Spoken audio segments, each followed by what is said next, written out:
In the late 1930s, William Afton was a young lad who saw a show about a dancing bear and was provided seats and food, all for 50 cents, and the show was called Fredbear's Singing Show. About the late 1940s, or when William was about 20 years old, he probably went to college for management with a side of robotic engineering, and in the 1950s, when William was about 30 years old, he decides to make his own restaurant called Fredbear's Family Diner. And he gets married to a wife. We don't know the name of them yet. William wanted to make some animatronics to seem ahead of his time, but doesn't know how to make full functioning animatronics, so the best he could do is make spring lock suits, which employees will get inside of it and can function as a normal mascot suit, but also an animatronic robot. William made two animatronics, Fredbear and Spring Bonnie. Fredbear was inspired by the singing bear all those years ago, but Spring Bonnie was William's original design, something to call his own. Business was doing surprisingly well for William, but he had a rival, an engineer named Henry Emily. Henry made some full-functioning robots called the Mediocre Melodies, a group of fully functioning bots connected to battery packs, and he also had a yellow chicken named Chica. William was jealous of Henry since Henry had the better robots. Henry was getting more business. After a little while though, William found out Henry's weakness: poor management. Henry was a brilliant creator and designer but did not know how to run the place, which was probably called Chica's Party World, by the way. Eventually, Henry was forced to close down, and I feel like William originally was happy that Henry failed, but ended up recruiting him alongside him since William didn't know how to make robots like this. So they partnered up, and about the early 1960s, they were making enough money to make a new pizzeria. At this time, William was doing well financially, and meanwhile Henry was making some new animatronics. So in the late 1960s, they created Fredbear and Friends, and added three new animatronics: Freddy, Bonnie, and Foxy. William asked Henry if they could use his Chica animatronic for this establishment. He agreed, and William probably felt that the other Mediocre Melodies just did not fit in this new restaurant. At about this time, they also wanted to make sure all children were accounted for and didn't leave the premises without their parents, which is why they added the security puppet. Henry also simultaneously made the Fredbear and Spring Bonnie on stage real animatronics, while the people that walked around were in spring-lock suits. Back at Fredbear and Friends, everything was going well, and the spring-lock suits were duplicated at Fredbear and Friends. In the 1970s, William and his wife had a son together named Michael, and at about 1975, Elizabeth and Evan were born. At about 1982, William kills Susie, a young blonde-headed girl that he tells that her dog has died but knows where it is, and she can see him again if she follows him. This is a trap, and he kills her. Why does he do this? Well, simultaneously, William is making a side project called Circus Babies Entertainment and Rentals, which Henry does not know about, by the way. And for a long time, he was using his robotic engineering to make these things lifelike and different from Henry's design. Also, I think I made an error in my past timeline where I said that Elizabeth was killed after Susie. So, I just wanted to address this on what I'm about to say next. The rental service was something William did to get some extra cash, where people could rent the animatronics for a while for birthday parties and such. So about a few years before Susie's death, William's daughter Elizabeth found the animatronics underneath their house. And when William found her down there, she asked him about one animatronic in particular, Circus Baby. Elizabeth really likes her, but William will not let her go near her. The reason being is because Baby has a claw inside of her chest for some reason. It was probably made to carry cakes inside of her stomach, since Glamrock Freddy actually has the same type of mechanic. Plus, this sounds legit as something Circus Baby would do, since she's the main star and all. But Elizabeth wouldn't listen and went to Baby anyway, and Baby offered Elizabeth an ice cream cone, and when Elizabeth reached for it, Baby snatched her.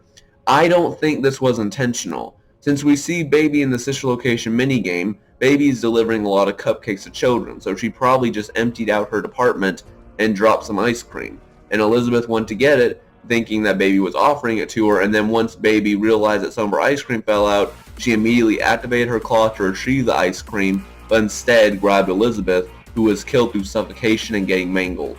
William then realized that Circus Baby's eyes were blue before and now they are green, the same color as Elizabeth's. And since Elizabeth was nowhere to be found, William realized a sad and horrifying truth about his daughter. However, upon realizing this, he also figured out that this means a dead child confused with an animatronic somehow. But if he did this enough, Perhaps he can bring Elizabeth back to life. But for now, to reduce suspicion on Circus Baby and everything, William shut the project down, blaming it on gas leaks. However, I feel like he might have used Funtime Freddy to continue to be rented, since we see by Funtime Freddy's blueprints that he has a child inside of his stomach, showing that he used to use him to kidnap children after this event of Elizabeth's death. And even the Fazbear Fright story Count the Way sort of displays this exactly. So William killed Susie and 3 other children named Jeremy, Fritz, and Gabriel, who he puts inside the suits of Freddy, Chica, Bonnie, and Foxy. The problem, though, was that he had no idea how to get these things out without getting noticed by security cameras or anything. Yeah, I think William was so sidetracked by the plan that he just forgot about the most important fact: how to get the things out. It was around this time in 1983 that many realized that the animatronics stank. In one police investigation later, the kids were found inside of the suits and Fredbear and Friends was closed down. However, there was one child they did not find, and that was Charlie, Henry's daughter. When the security puppet was doing their normal job, they noticed that a child was being bullied and locked outside in the cold and rain. This prompts William to come by and murder the child. After he leaves, the security puppet is breaking down outside because it isn't waterproof, and merges with the dead child. At this location, 2 employees were accidentally spring-locked, and William's son Evan saw this happen to the Fredbear animatronic, which prompts him to cry 24/7, and this incident creates Shadow Freddy and Bonnie. But they're technically hallucinations, but at the same time they're somewhat real, if that makes any sense. They basically just don't do anything, they just chill around. Yeah, they're some chill dudes. So this incident and the missing child incident of 1983, which I'm going to call it, caused Fredbear and Friends to close down. But luckily around this time they were advertising another location called simply Freddy Fazbear's Pizza. But more on that later. And since this location has been closed down, there's no one to watch the animatronics now. So William takes them out of the restaurant and brings them to the sister location to begin experimenting with Remnant, a substance that connects the souls to the animatronics. More on this, and also Balloon Boy exists. In the same year of 1983, it's about a week until Evan's birthday, and his birthday is being held at Fredbear's Family Diner, the only location right now. I mean, if your father is the owner and this is the only location open, you might as well go. Except Evan is still scared of Fredbear, and his brother Michael isn't helping because he's just a big fat bully to Evan. Also, Miss Afton just divorced William, I think. Evan even has a psychic friend Fredbear plush, and even though Evan is scared of Fredbear, I guess since he hears this thing talk to him, it becomes his friend. But William is using the toy as a walkie-talkie, so when he was working down this sister location, he'd be able to communicate with his son, probably to reassure him nothing bad will happen at Freddy's/Fredbear's again. But we all know that is not a promise this man can keep. William has now made a machine called the Scooper that is used to scoop animatronics and extract remnants somehow. Once Evan's birthday arrives, Michael and his 3 friends pull a prank on his brother and put him into Fredbear's jaw as a prank. But Fredbear is hungry today, for he disposes of the child's entire skull. Evan then dies in the hospital, and William, using the security cameras, watches the whole thing and devises a plan to make Michael learn a very hard lesson. While William was using Funtime Freddy in the rental service, he had to close it down permanently due to more disappearances, but he used something on him called a sound illusion disc, which used frequencies to cause hallucinations and used this to fool kids and maybe even parents. Also, the kids Funtime Freddy kidnapped might have been used as new remnant before William experimented with the original 4 kids, but that's my theory on that. As for the original 4 animatronics, after William scoops the remnant out of them, which works this time, he puts them in Funtime Freddy, Funtime Foxy, Ballora, and Bon Bon. So yeah, about the sound illusion disc. William took Evan's plushes and attached sound illusion discs inside of them, making the original cast nightmarish beings. And when making Nightmare, he is a nightmare version of Shadow Freddy. But the reason William knows about this is when Evan told him that the Fredbear costume was spring-locked, William probably didn't believe him. But after seeing the employee dead, I guess this makes him think of the shadows or something. So he made a very unstable sound illusion disc, attaching to the Fredbear plush to make this transparent creep.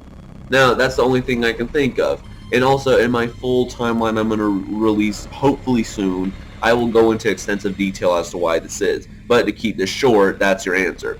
After 4 nights, Michael has to fend off Nightmare Fredbear, his worst enemy. And after completing that, there are challenges with Nightmare Marionette and Balloon Boy, and a few other whatnots, which confirms that these 2 existed back in the day. And the Jacko, Chica, and Bonnie stuff was just a redesign William made for Halloween to spice things up for Michael. This trick was made so that Michael wouldn't go back to Freddy's, and also to teach his son a lesson. Because way earlier on, which by way earlier I mean about a week or two ago, William drives back to the second location because he is bringing the animatronics back that looked withered now due to the scooper. But I guess Henry's helping with the murder investigation because he's here telling William to buzz off and to not make this harder than it needs to be. Henry might not have solid proof that it was William who lured away the children, but not too many people are going around in spring-locked suits. So William goes back and his wife is back at the house probably because William is guilty of child neglect on multiple levels, so she has to step in. Michael is then shown to have escaped the house. As for the footprint in the back of the house, it's probably the foot of Foxy, and he tried escaping the facility and attacking William. But William beat him up around the face, showing why Foxy's facial scanners are messed up. If you watch my other segments of the timeline, which I'll release hopefully soon as I said, you'll know why I say this. I go into full detail on that as well. So Michael escapes the house, probably to mourn for his brother, and there's some indication that this was the same time they buried his brother, most likely.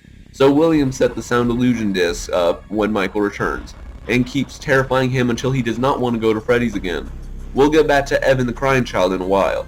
So 1985 rolls around, the first official Freddy Fazbear's establishment is open to the public, and this is the FNAF 2 location, by the way. We then meet 3 new people, those being Phone Guy, and 2 unnamed men. Even though the game takes place in 1987, Phone Guy's calls are pre-recorded, and we hear something bad happened here, but in game, besides walking animatronics, nothing seems to be out of the ordinary. But we hear in 1985 that the missing child incident happened, which we see shown in the Save Them Death minigame and are shown 5 children. William came back and murdered 5 other children at Freddy Fazbear's, but to avoid even more suspicion, they simultaneously opened another location that was promoted to be called Freddy Fazbear and Friends, but to keep it simple, they just named it Freddy Fazbear's Pizza again. It's also mentioned that after the Springlock accidents, Fazbear Entertainment decided to remove the Springlock suits, but William put a hidden spare in the FNAF 1 location. Or maybe he just kept a lot of spares, I don't know. But they used basic mascot costumes instead, which is what he used for the second batch of children. So William murdered the kids at the FNAF 2 location, but moved them to the FNAF 1 location to avoid even more suspicion. Also, since everyone was going to the location with the new and improved toy animatronics, I don't think anyone will find the dead bodies anytime soon in the FNAF 1 location. But according to the story Into the Pit, there might have been a 6th child named Andrew, which we'll discuss momentarily. William leaves the children at the FNAF 1 location and did not learn his lesson the first time and stuffs the children inside the suits. But that's just 4 children. What about the 5th one? I think it might be Balloon Boy, since we see some instances of him actually being possessed. Based on some news reports from FNAF 1, it's assumed William was almost caught, but blamed the murders on another employee and that guy got arrested. Back to Freddy's though. After this murder, Phone Guy walks one guy through the criteria of how to survive against animatronics, finishes his week, complains, and left. And the calls we hear Phone Guy recording are for a second guy, and he tells us that there is an investigation going on that someone used one of the old suits in the back, hinting at the fact that security cameras finally picked up on Afton luring the kids away at this location.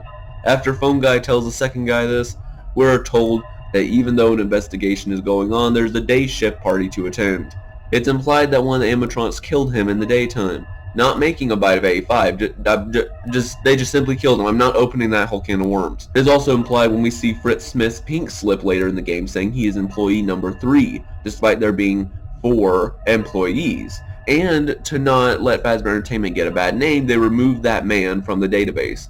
And this is enough for Freddy Fazbear's Pizza to shut down. It's also assumed that there might have been a shark animatronic at some point, but that's not important, but I just wanted to address it. At about the same time in 1985, 2 huge things happened. William was still experimenting on Remnant, but needed the animatronics again from the FNAF 1 location. He most likely took them when the place was closed, one by one, and tried experimenting with Remnant, but he still needed more! So he went back to the location and lured all of them to a safe room in the back, not visible to the animatronics, and dismantled them entirely because he needed to make sure he can get every last drop of Remnant.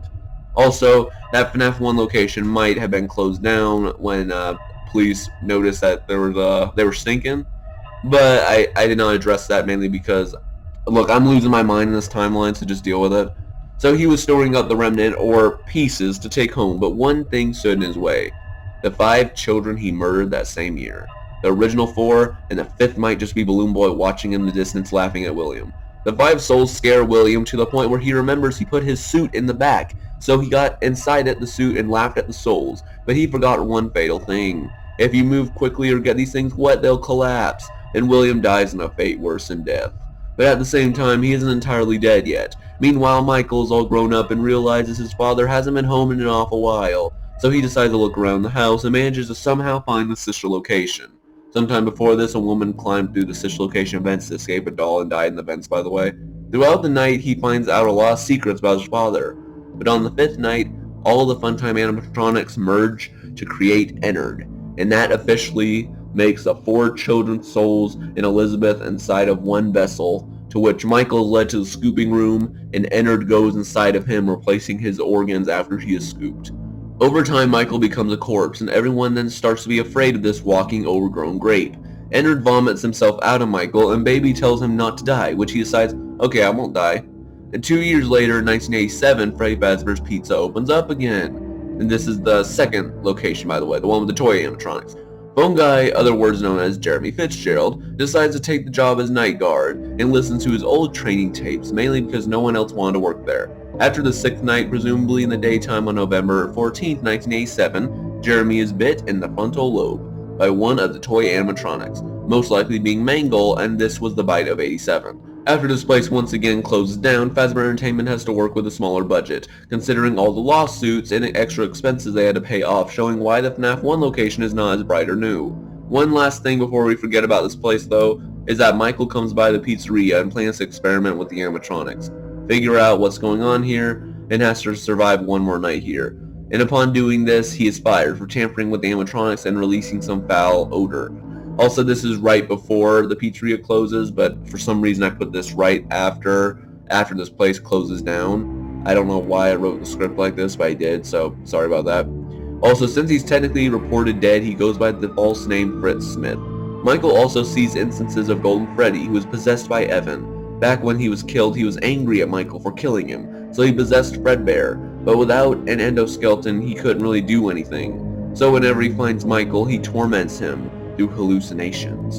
And I know that Jeremy can see him on rare occasions, but I think that's simply Golden Freddy seeing if that's Michael or not. And since the FNAF 1 location is now the only other location that's open, I'll just call it Freddy Fazbear's Pizza. I know I said Freddy Fazbear's might have closed down, but at the same time, I mean, bruh, this place could reopen and just close down, reopen again, and basically nothing would change for the public. Let's admit that at this point. In 1990, Phone Guy decides to work here. Now, even after his frontal lobe was bitten off, making it harder for him to work. He records some more training tapes, almost being done with his last week, but dies on the 2nd to last night. That's when Michael is hired under another false name, Mike Schmidt, since Fritz Smith has a tampering record. Mike survives 5 nights while his brother torments him, and is fired on the 7th night for tampering again and releasing odor. I think at this point Fazbear Entertainment has just given up on trying, and so have I. The place is probably closed down, but to keep this trend of Fazbear going, they don't make another location yet. Nothing happens regarding this location for about 30 years, but Fazbear Entertainment is selling merch. Merch including plush trap chasers, haunted dolls, plush Freddys, and even more. I'll explain these in the full timeline when it comes out. Also, the FNAF 1 locations become the Jeff Pizza place, with a time-traveling ball pit for some unknown reason that is never figured out. A man named Dr. Phineas Talbert gets parts of haunted artifacts, and makes an animatronic called the Stitch Wraith, which kills him and is possessed by 2 souls, Jake and Andrew. Also, William Afton tags along. Yay, this ruins the timeline, doesn't it? Nope, actually doesn't. I'm going to assume that when William is somewhat dead in Springtrap, his soul is trapped, but his personality starts to go to the afterlife, but thanks to Agony, which is basically the opposite of Remnant, he gets transferred as one of the haunted objects. Don't worry, there's a reason I'm saying this. This will connect in just a while, I promise. After a one-sided shootout, the Stitch Wraith falls into a trash compactor when William tries grabbing Andrew down into some sort of abyss with him, while Jake tries saving him. William doesn't succeed, but neither does Jake, and Andrew seemingly moves to the afterlife. Okay, William mutates into a fleshy 14-foot tall monster with animatronic parts sticking out. Sound familiar to anyone? William is deemed dead when he drowns in a lake, but we all know that lakes lead to the ocean. Sewers lead to the ocean, but sewers are also connected to lakes, which makes it seem likely that after all these years, Ennard, who is casually just hanging out in the sewers, finds the Agony, which is what William's called, in this and merges with him, making this thing both Remnant, Agony, and part William Afton and part 4 children, 5 children souls. Also, Agony is just the opposite version of Remnant, as I said before, and it's basically just fueled by hatred mainly. At this time in the 1990s, Freddy Fazbear's Pizza Place is created, but a fire gets started and the place is burnt, but not burnt down. It's unknown what animatronics were performing here, but there were a few. This was roughly the time they created the Mega Pizzaplex and had some questionable products. Also, to save expenses, I don't think the Mega Pizzaplex had so many rooms when it was built back then, but it did have a bunch of weird stuff. Mainly because Fazbear Entertainment wants to be cheap, but also they probably don't want to include like a humongous building yet, mainly just because this thing might flop as well. And you know, don't make a colossal sized building if something's gonna flop, okay? And not to mention, when they got the Glam Rocks, a group of construction workers find a desaturated, broken down animatronic. That begins killing everybody. The story is mentioned in Tales of the Pizzaplex, and we don't have an ending yet, but this thing was probably destroyed. Around the mid-2000s, Fazbear Entertainment decides to make some games to help business and get kids interested in Fazbear Entertainment again. So they get an innocent man named Steve, who goes on Tinder to meet with someone at a cabin in the woods. He goes in and finds a smoke detector going off, but unknown to him, it's a sound illusion disc. Steve then slowly finds out that he's married and his wife and kids are robots. A man representing Fazbear Entertainment comes by and asks if he would make 4 indie horror games for them, which he agrees, and he uses these experiences with the robots to make it more creepy and lifelike. Steve starts putting in Easter eggs relating to the events that close the locations down, which Fazbear Entertainment does not like. But since most of them are Easter eggs and Steve wasn't naming names of anyone, they could dismiss this as their own story. So Steve then makes 2 more games, FNAF World and Sister Location. FNAF World was cool, but Sister Location not only named names, but also Steve and a few others helped make a novel named The Silver Eyes that connected those early murders together, which led Fazbear Entertainment to fire him. And so they thought it would be a good idea for some reason to make a VR game. And when addressing this indie developer, they call him a complete lunatic for making the original games. In the late 2000s or early 2010s, they created the Freddy Fazbear's Virtual Experience. Not only do they create a guide named Helpy, but they also use some old circus boards to help run the VR experience. However, to make it more lifelike, an employee named Dan brings some circus boards from Springtrap, who at the time is boarded up inside of a safe room, but he probably got them from an old board in the pizzeria or something, or an old Springlock suit. At this point, William can get his consciousness to literally anything, so why not at this point, right? So somehow he gets circus boards from Springtrap or something relating to Springtrap, or maybe he just found the time-traveling ball pit and finding a dead William Afton, and he used that. Okay, I'm gonna go on a stretch here. Never mind that last part. Guys, like, and at this point, like, I just hate the whole VR stuff in general, because it makes no dang sense of how William gets his consciousness transferred in. But I'm guessing, like, that's the only thing I've been able to figure out was that the circus boards from Springtrap, there's apparently circus boards on Springtrap, and William is so connected with that he gets transferred to the game. I think seriously, at this point, just find William's corpse and call it a day. It'll technically work at this point. Okay. So anyway, Dan brings the circus boards, and William transfers his consciousness into the game, and scares someone so bad that he makes him shred his own face off. But a lady named Taped Girl, yeah, no first or last name, finds the code of William, with fans naming him Glitchtrap, and she had to find the tapes and document on them about Glitchtrap, but he somehow corrupted the tapes she made, so she can't delete the tapes or his consciousness off of it. It's unknown what happens to Tape Girl, but they get a new beta tester named Vanessa, who finds all the glitch tapes and tries fusing with Glitchtrap, but at the last moment kills him. However, it does not work, and Glitchtrap is now transported into her mind, creating an alter ego named Vanny. Vanessa gets a job as a security guard at the Pizzaplex, but when Vanny took control, murders some children, and the Pizzaplex is shut down because of many deaths and lawsuits and missing children cases relating to the Pizzaplex, and also one of the Glam Rocks has been destroyed. Vanessa is then let go and goes to continue to work for Fazbear Entertainment and to make money that they make a game called AR Special Delivery, a FNAF game to play within your own home.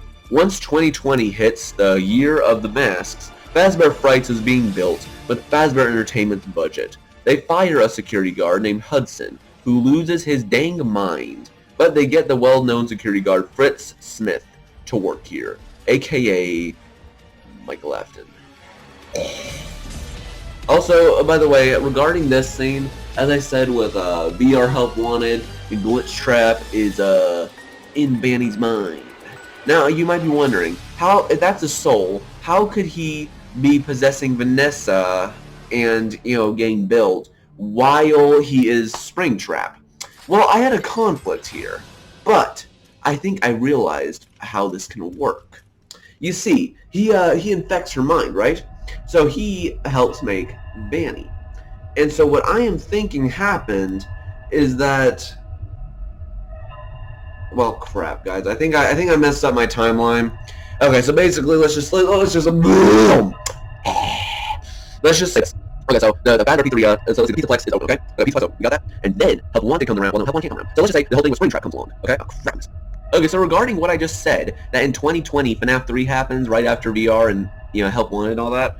Yeah, obviously that's not right. So what really happens is in 2020, the year of the masks, Springtrap ends up, he gets found in the second night of FNAF 3, and early on there was a guy named Hudson that probably worked there as a security guard, but he got burnt in an oven and died. So then Michael comes along as a second guard, works for a night. Then second night they find Springtrap from the FNAF 1 location, and then the whole FNAF 3 events play out. And then the sixth night, well, throughout all the 6 nights, we all see a Golden Freddy cameo, and that's just Golden Freddy, Michael's brother, tormenting him more, and that's all that is. But then it's, after completing 6 nights, and then it's like Fazbear Frights has been shown to burn down, with Springtrap barely surviving. Now, regarding this, I feel like the only way this could work is if, oh my gosh, I hate this. So I guess the one thing that could work with this is maybe VR does actually happen early on, but the only way this could work is perhaps William made Vanessa insane to where it gets to the point where he's not talking to her and his consciousness transfers back to Springtrap. I don't know if that makes sense, but at this point that's legit the only thing I can figure out. I'm trying to make this in a new perspective but makes less sense, and FNAF don't make sense. I had to almost trash, like, I think half my timeline, or I was prepared to scrap this timeline just to figure out this one problem. But thank goodness I can improvise that. If you think about it, that could make somewhat sense. I mean, hey, William did it in Fazbear Frights. He can do it in the FNAF world, okay? Deal with it if you don't like this, okay? Sorry about that. So anyway, so he transfers back, and Vanessa's starting to get more and more corrupted by Glitchtrap. But as I said, it's probably her just losing her mind instead. And since the Pizzaplex is closed down after all those incidents, Vanny takes the Glam Rocks and forms a path under the Pizzaplex after Glitchtrap supposedly tells her where his body is. I'm thinking that it's like Glitchtrap might tell her, like, oh, he's over here. My body is over here in the FNAF 3 location. And, then he tells her that, and then he transfers back, then FNAF 3 plays out, and then he dies, or almost dies. Vanny finds him, takes him, blah, blah, blah. And, with security cameras, nothing working at the Pizzaplex now. It's a perfect opportunity. Okay, so I hope that makes sense, and if it doesn't, I'll try commenting, and, if you can tell me what doesn't make sense, I'll be glad to tell you.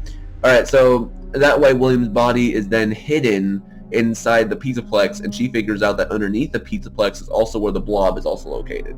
Vanny uses Glamrock Bonnie's parts to help reconstruct Afton's body. Sometime when the Pizzaplex opens back up, Vanny and Vanessa are put into therapy, but let's just say it doesn't go well. 1 year to a few years later, the Pizzaplex opens up again, and this is where Miss Afton comes back into play. Even though Henry still runs the place, she, for some reason, thought it would be a good idea to make a robot child named Gregory. Over time, Gregory learns how to be more human than machine. Gregory gets locked in the Pizzaplex, and with the help of Glamrock Freddy, he finds Afton, then burns the place down, with the blob saving Afton. Kind of. We are told that animatronics might think that a human is an empty endoskeleton without a suit, so the blob finds a spare spring-lock suit in the Pizzaplex. According to some stories from Tales of the Pizzaplex, there are actual spring-lock suits in here, and therefore Scrap Trap is created with William losing his hand and a little bit of texture in the process. This also explains how somehow Afton gets more parts than less, which is never explained, but that's the only way I can think of, is that he got stuffed in another springlock suit with the cost of his arm. This also combines both Afton's soul and personality again, because the blob is burnt to death. Sort of. The blob is separated into Molten Freddy, who has the 4 original souls trapped inside of him, made into one personality, Elizabeth, who turns into Scrap Baby, and Charlotte, who is the puppet.